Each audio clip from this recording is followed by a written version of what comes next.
Hi, I'm Alicia and this is What's Cooking. Tonight we're gonna make a cheesy vegetable chowder that happens to be vegetarian also. So let's get started. We're gonna start with dicing up 2 medium onions. 1 medium onion is about 1 cup. This double batch will feed anywhere between 12 to 16 people. I'm gonna share it with some neighbors.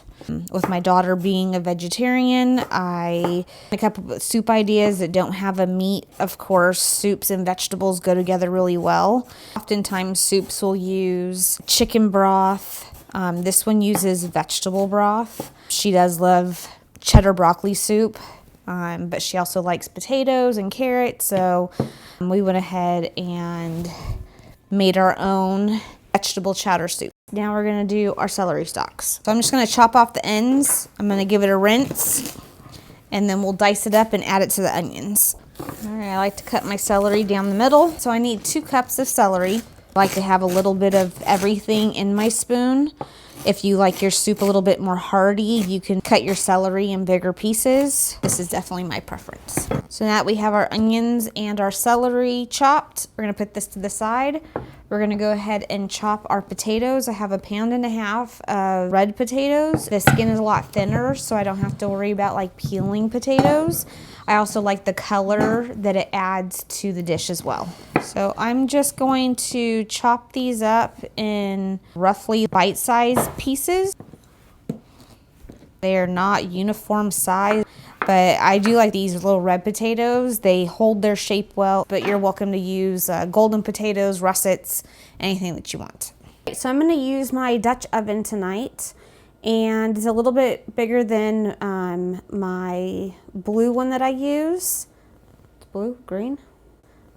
My bluish green one that I use, just since I am doing that double batch. I've got it on a medium high heat. 1 stick of butter, melt this, and then we're gonna add onions and our celery to it. So these are probably gonna take about 5 to 10 minutes to cook, and we're gonna go ahead and saute those. Every once in a while, give it a stir. As soon as the weather starts changing and it starts to get cooler, I'm like, ooh, soup season. Some people are like, ooh, sweater weather. I'm like, they go hand in hand. All right, so this looks good to me. I'm gonna go ahead and add our garlic. I will share the smaller batch option that feeds closer to that 6 to 8 people or a family, but I am definitely team extra soup. It's not much extra effort to make a 2 times batch as a single batch. Sometimes it helps because, you know, what else are you gonna do with that extra celery? But making a double batch, you can share it. Maybe there's a widow or an elderly neighbor or a single mom that would really appreciate and be very grateful for a meal. So I have my flour here. Just gonna dump that in, keep whisking it. This is similar to what you would do with like a roux. You're just cooking that flour down. This kind of gets that starchy flavor out of there. So this is gonna be a thicker soup. It's gonna be like a thick cream soup versus like a broth soup that you would get in a chicken noodle soup. And so we're just gonna cook this for 2 or 3 minutes, and then we're gonna whisk in our half and half. If you don't have half and half, you can use half milk, half cream. And if you really need to, you could just use all milk. You can see these onions and celery have really cooked down from when we first put them in the pot. First you may think, this isn't all gonna fit, but once it all cooks down, it will fit. Now let's go ahead and add that cream. So just gonna add a little at a time. It will get thicker before it thins down. Just keep going. You might be like, I have messed it up. No, you have not. It gets really, really thick, and then you just keep slowly adding that cream. What I also like about this dish is we have all those colors, the green from the celery, orange from the carrots, and the red from the potatoes, and more green from the broccoli. And then it just has this nice creamy color to it once we add the cream and the cheese. Not only a really yummy soup, but it also is pretty. Okay, just go around the pot, make sure you got everything off the edges. Everything's nice and combined. All right, so to this, we're gonna add vegetable broth. Just gonna pour that all in.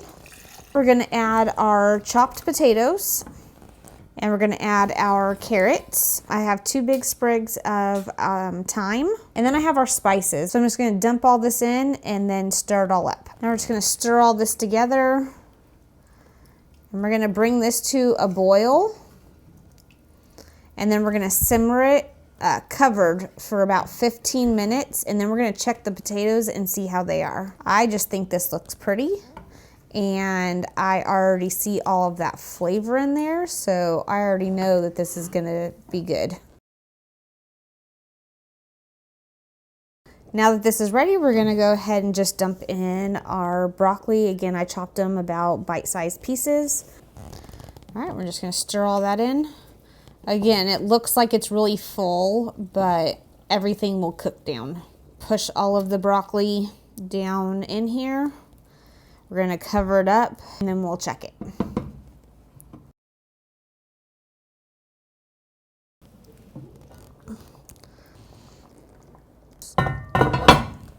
Give this a stir. See how that broccoli is all cooked down. It is cooking down, blending nicely right into the rest of the soup. I'll go ahead and poke it with a fork, see if it's ready. When you poke it with a fork, it goes right through. Very easy. It's not hard and crunchy anymore, so it's perfectly tender now. And if you were, you could always do a taste test. All right, now that our broccoli is done, I'm going to turn the burner off, and I'm gonna add our cheese. I have some medium cheddar cheese. Give this a nice stir. All right, and now I'm gonna add some freshly grated Parmesan to it. So you can easily put this soup in a bread bowl if you want, a sandwich on the side to do a sandwich and soup. You just do the soup by itself. That's how I enjoy it most of the time. There's lots of great combinations. It is a meal within itself with all the vegetables and the potatoes. All right, so soup's ready, so let's eat. This is gonna be so good, and it's a little cold outside. It's got a little spice from that pepper and the Tony's in it, but it's nice and creamy. This is one of me and my daughter's favorites, so I really hope it becomes one of yours too.